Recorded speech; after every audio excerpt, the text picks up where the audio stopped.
सतगुरुदेव की जय। बंदी छोड़ कबीर साहेब की जय। बंदी छोड़ गरीबदास जी महाराज की जय। स्वामी रामदेव गुरु महाराज की जय। बंदी छोड़ सतगुरु रामपाल जी महाराज की जय हो। सत साहेब।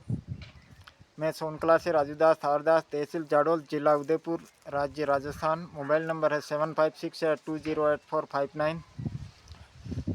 सत साहेब, परमेश्वर की प्यारी आत्माओं को हृदय दिल से सत साहेब, मेरे गांव और मेरे देश दुनिया के भाई बहनों को मेरा प्यार भरा हृदय से राम राम। सत साहेब जी और मेरे क्रांतिकारी भाई बहन जो अपने गुरुदेव के षड्यंत्रों के बारे में बता रहे हैं, उन प्यारी आत्माओं को तो दिल से सत साहेब।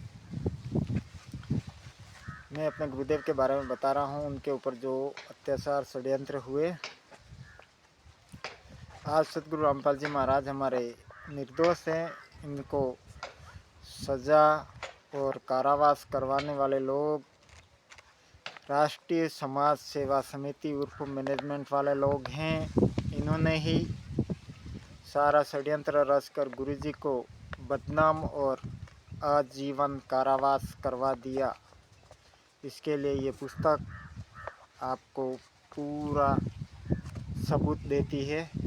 इस पुस्तक का नाम है ज्ञान अमृत षड्यंत्र का विष। इस पुस्तक को मंगाने के लिए बिहार के शशिभूषण दास जी सासाराम रोहतास जिले से हैं। उनके मोबाइल नंबर है 9931592093 पे आप कॉल करके अपना व्हाट्सएप एड्रेस भेजकर ये पुस्तक मंगा सकते हैं। और उदयपुर के आसपास कोई भी भगत हो तो आप मेरे मोबाइल नंबर पे कॉल करके आप ये पुस्तक मंगा सकते हो। सत साहिब। बंदी छोड़ सतगुरु रामपाल जी महाराज की जय हो। आज का मेरा सब्जेक्ट है 18/11/2000 घटना के संबंध में गुरुजी के खिलाफ 2 FIR दर्ज हुए थे। उसमें से 2427/2014 इसमें 2 FIR दर्ज हुए उस दिन, जिसमें 6 लोग के विरुद्ध हुआ और 6 लोग गवाह प्रस्तुत किए और बचाव पक्ष की तरफ से 3 व्यक्ति किए गए। वो मैं आज आपको पढ़कर बता रहा हूँ कि इन्होंने कैसे बरवाला में गवाह दी। कोई गवाह किस आधार से दे रहे हैं कि कोई काले कमांडो नहीं थे। सतलोक आश्रम में पुलिस यूं ही गोली बरसा रही है, यूं ही गोले बरसा रही है। ये सब ड्रामाबाजी वाले ही थे। आपको मैं पढ़कर बता रहा हूँ। सत साहिब जी, ये ज्ञान अमृत षड्यंत्र का पेज नंबर 126। बचाव पक्ष की ओर से 3 साक्षी प्रस्तुत किए गए।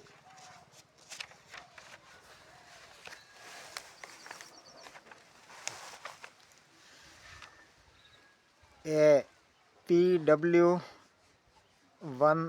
डॉक्टर अनंत राम, इन्होंने न्यायालय में बयान दिया कि ये दिनांक 8/11/2014 को सतलोक आश्रम बरवाला के बलजीत सिंह के द्वारा बुलाने पर संत रामपाल जी का तबीयत खराब है, ट्रीटमेंट एग्जामिन हेतु 6:10 बजे शाम को आश्रम आया। संत रामपाल जी ने छाती में बाईं तरफ दर्द एवं धड़कन की शिकायत की। उनका बीपी चेक किया।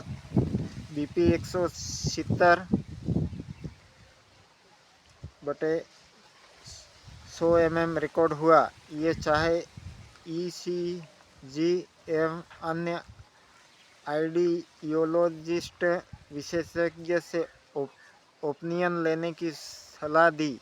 उसी समय सिविल हॉस्पिटल के गठित बोर्ड पैनल सदस्य doctor M.K. Garg, doctor Naresh Satsangi, Gyanendra Singh ने संत रामपाल जी महाराज का मेडिकल जांच के लिए पहुंचे।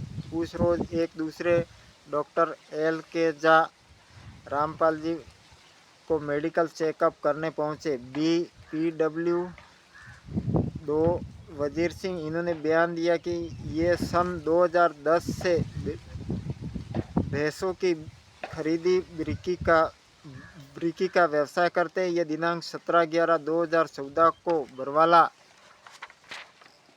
अपनी बहन के घर गए थे।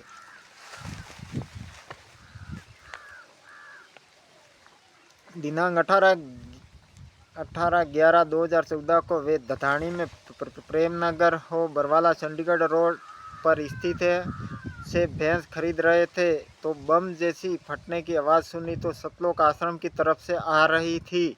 देखा कि बहुत से पुलिस वालों जनता यहाँ विद्यमान थे। पुलिस आंसू गैस फेंक रही थी और क्रेन से आश्रम की दीवार तोड़ रही थी। पुलिस को बोतलों में भरा कुछ फेंकते हुए भी देखा।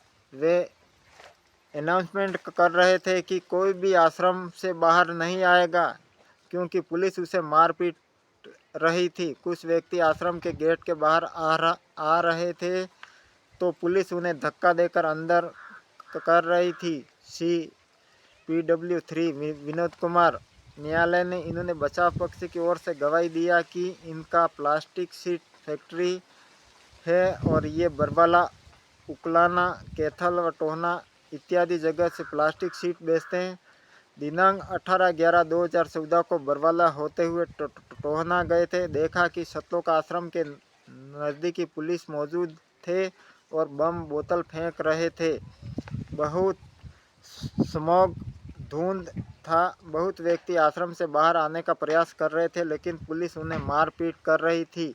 वे 1 घंटा से ये सब देख रहे थे। पुलिस अनाउंसमेंट कर रही थी कि अगर किसी भी व्यक्ति आश्रम से बाहर आएगा तो उसे जान से मार दी जाएगी।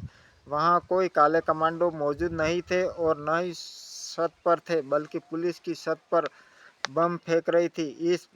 इस प्रकार बचाव पक्ष की ओर से उपरोक्त 3 गवाह प्रस्तुत हुए और अपनी गवाही दर्ज कराई।